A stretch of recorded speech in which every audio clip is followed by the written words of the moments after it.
Youth ലീഗിൽ വനിതകൾക്ക് 20% പ്രാതിനിധ്യം. അംഗത്വത്തിലും ഭാരവാഹിത്വത്തിലുമാണ് വനിതകൾക്ക് 20% പ്രാതിനിധ്യം ഉറപ്പുവരുത്തുന്നത്.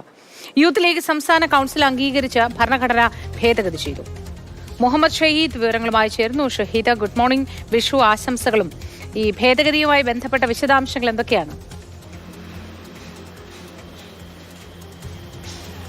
Moti, good morning. എല്ലാ ആശംസകളും വിഷു ആശംസകൾ നേരുകയാണ്.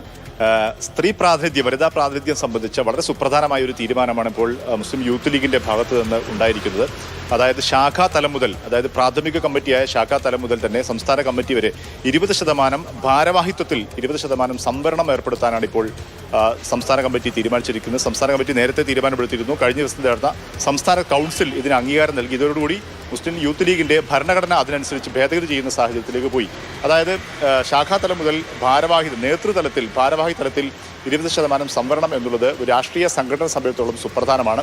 മുസ്ലിം ലീഗ് നമുക്കറിയാം, കഴിഞ്ഞ മുൻകാലങ്ങളിലൊക്കെ സ്ത്രീ പ്രാതിനിധ്യത്തിന് വേണ്ടത്ര പരിഗണന നൽകുന്നില്ല എന്നുള്ള ഒരു വിമർശനം കേട്ട സംഘടനയാണ് മുസ്ലിം ലീഗും മറ്റ് അതിൻ്റെ പോഷക സംഘടനകളെല്ലാം.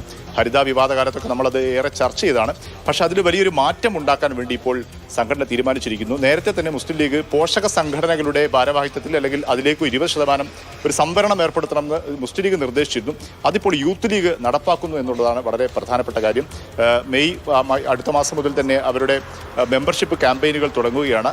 അതിനുശേഷം പിന്നീട് പുതിയ കമ്മിറ്റികൾ രൂപം വരും. ആ കമ്മിറ്റികളിലെല്ലാം ഇനി 20% സംവരണം ഉണ്ടാകുമെന്നാണ് നമുക്ക് ഇതിലൂടെ മനസ്സിലാക്കാൻ സാധിക്കുന്നത്. ശരി ഷഹീദ്.